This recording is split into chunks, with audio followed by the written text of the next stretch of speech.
Hey, everybody, welcome. All right.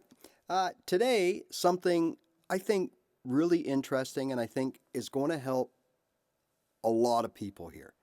It definitely helped me way back, and I know that it could be the missing piece for you. Um, let's start off with this. Have you ever been anywhere and you watch people play?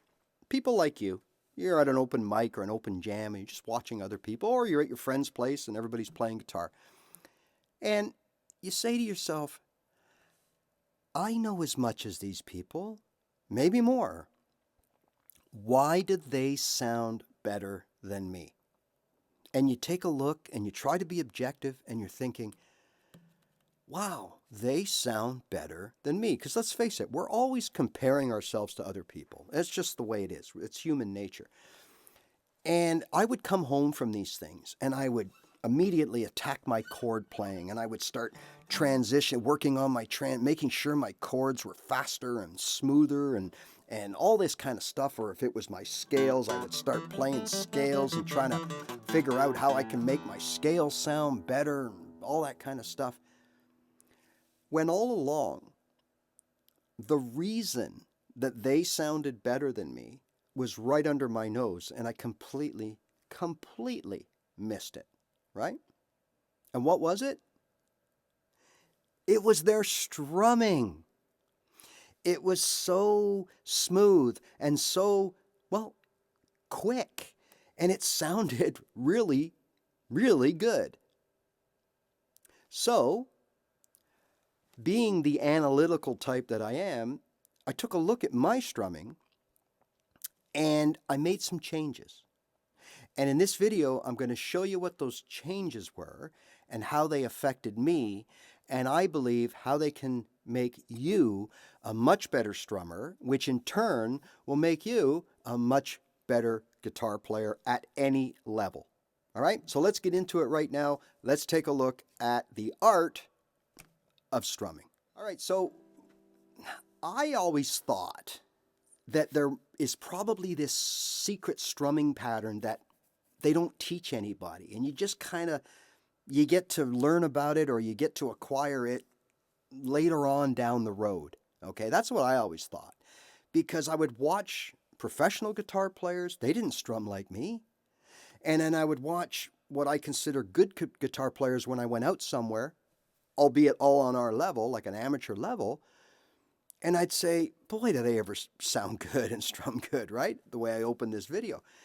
Well, let's take a look at some things that we can do and what I did when I realized that it was the strumming that was holding me back. Okay, so let's go back just for 1 minute. Let's go back to day one or week one. Okay, we're learning our first chords, and the first thing we generally do when we're learning our first chords is we implement a strum. Now, does someone tell us to do this, or do we just do it? I can't really remember, but the strum is basically 1, 2, 3, 4, and then we want to change 2, 3, 4, change 2, 3, 4, and then after a while we might add an up to it. So we might go 1, 2, 3, 4, and 1, 2, 3, 4. Or we might put the up after 2 or 3, whatever. You know what I mean, right? And then after a while, we start actually watching videos and they talk about strumming patterns. And one of the old faithfuls was always down, down, up, down, up, down, up, and down, down, up, down, up, right? And I thought, and oh, of course, and then the person said, that strumming pattern, you can use that on 75% of the songs you ever learn moving forward. And for me, the emphasis was, well, strumming is just something that we have to do. Right? So the little we do and the less we know and the less strumming patterns we learn, well, the better off we're going to be. And that's kind of the message that was sent to me, is that there's a few strumming patterns, they're used over and over and over again, and don't worry about it. Okay? All right. Then I found out that that's not quite true. So what we did in the early days was fantastic. right? And we were told to keep our elbow moving, bend at the elbow, make that pendulum up and down, whether we play or we don't, ups and downs, whatever, keep that pendulum going. And that's great because it helps build an internal metronome, and it helps us distinguish and learn how to play ups and downs. And really what those early strumming patterns were doing, were just showing us how to play quarter notes, 1, 2, 3, 4, with eighth notes, which are quarter notes split in half. So 1 and 2 and 3 and 4, and now we're playing quarters and eighths, or all eighths if you want. Okay, that's what our early strumming patterns, really how it was explained to us, and away we went with it. Now, if you're like me, well, I never really improved on that or expanded that repertoire. Maybe a pattern here and there, like there was this one, the big long one, right? Down, down, down, down, up, up, up, down, up, down, up, down, down, down, down, up. Down, down, down, down, up. Right? Okay. What I realized was missing. I kept reading about things called 16th notes and even 32nd notes. And I thought, well, how do you play those things? Well, the answer is speed and agility. But speed is number one, okay? So how do I incorporate speed into my strumming? So I started, same thing.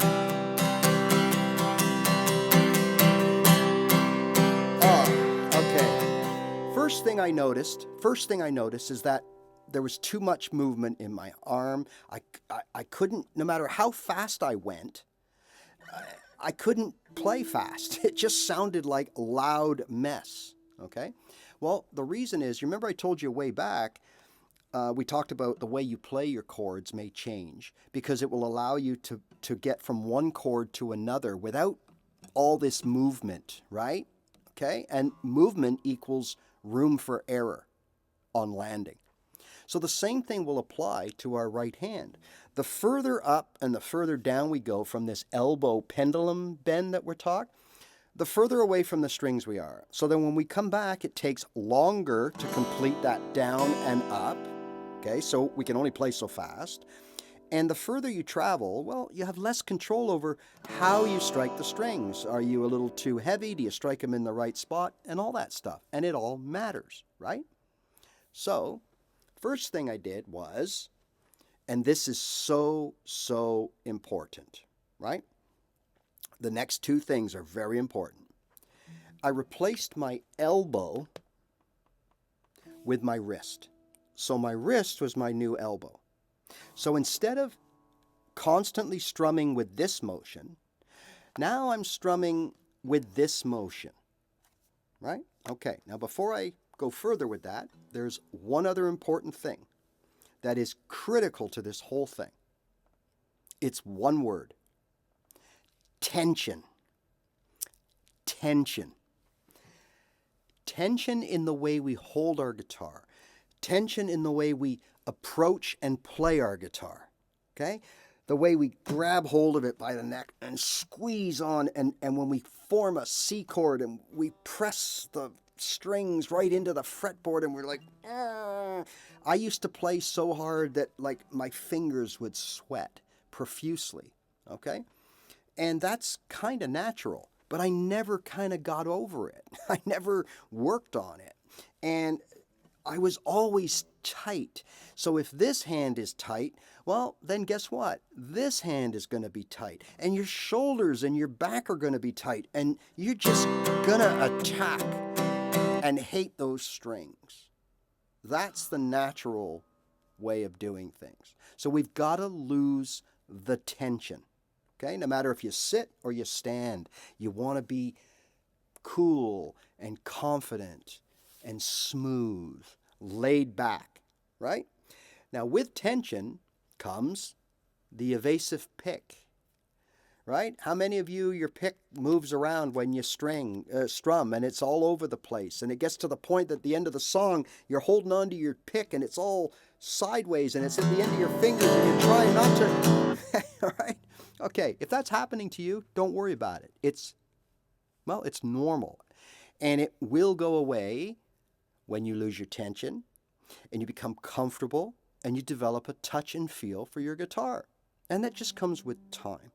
So now let's assume that all the tension is gone, right?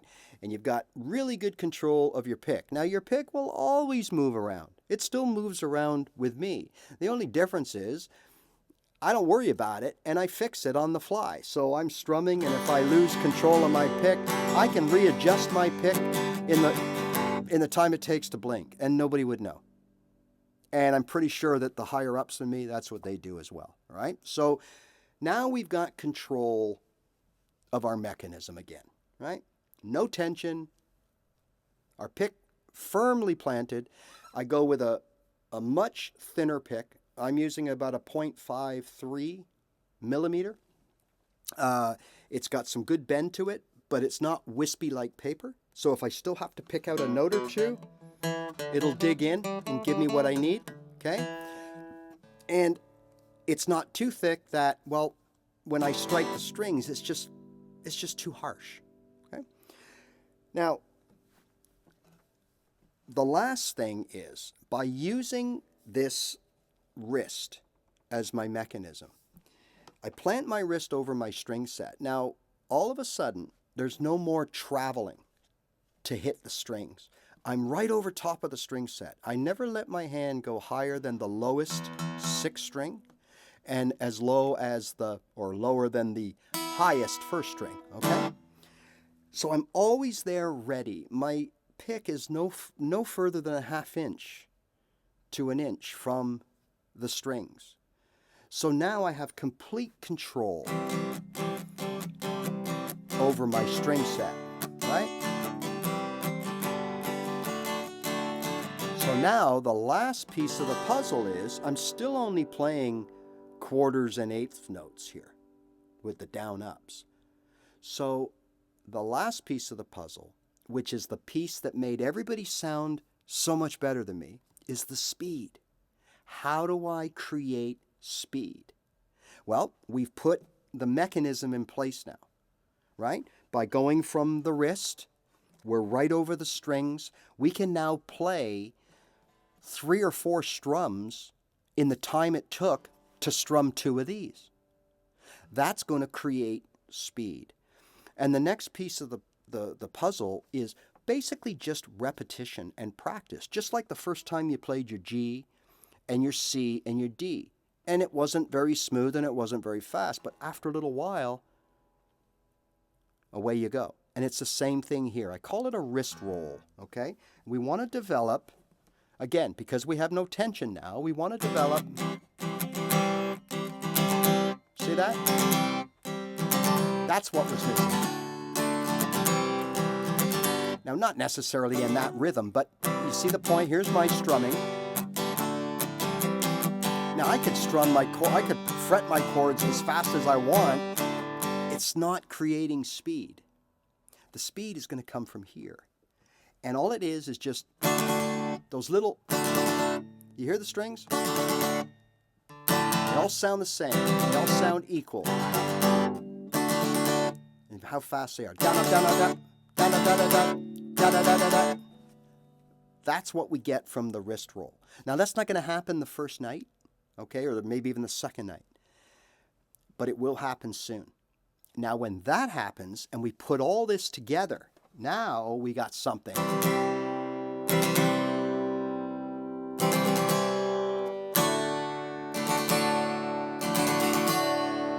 That we didn't have before.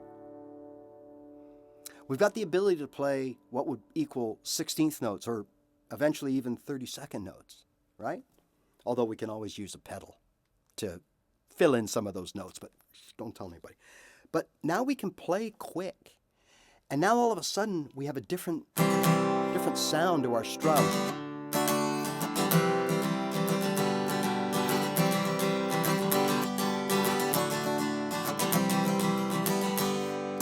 Now, are we still playing a strumming pattern? I don't know. I forgot all about the strumming pattern. And that's my last point.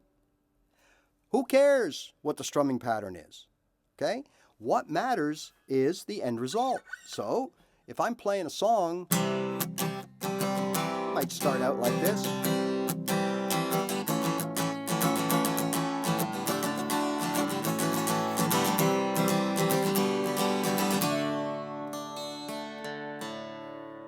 What was the strumming pattern? I don't know, but it sounded okay. And that's my point. Let's not get hung up on all these strumming patterns, right? Some people say, do I have to play the whole strumming pattern for the whole song? No.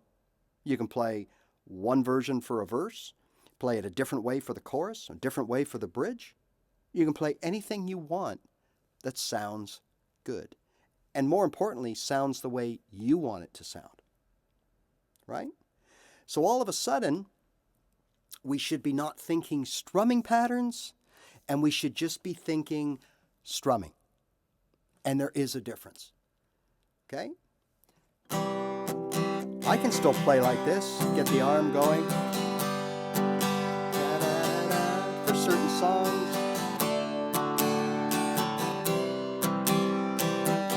But now, if I need to, want to, or have to, I've got that ability to add a little something different into my strumming. All right, look. I hope this can help some of you, or many of you, because I can tell you from watching people play guitar of all levels that more often than not, there are two things that hold people back. One is the whole tension thing, the comfort level, how comfortable you are with your guitar. And two, the strumming. The way you strum the guitar can take you and all of the other things that you've worked hard on, okay? Like your chords, the various way to play chords, all of that stuff, all the songs that you've learned. Good strumming will take all of these things and raise them to another level so that someone will look at you and go, you know, I know as much as that guy or that girl. Why do they sound better than me? All right. Remember, above everything else, just play your guitar, and we'll see you soon.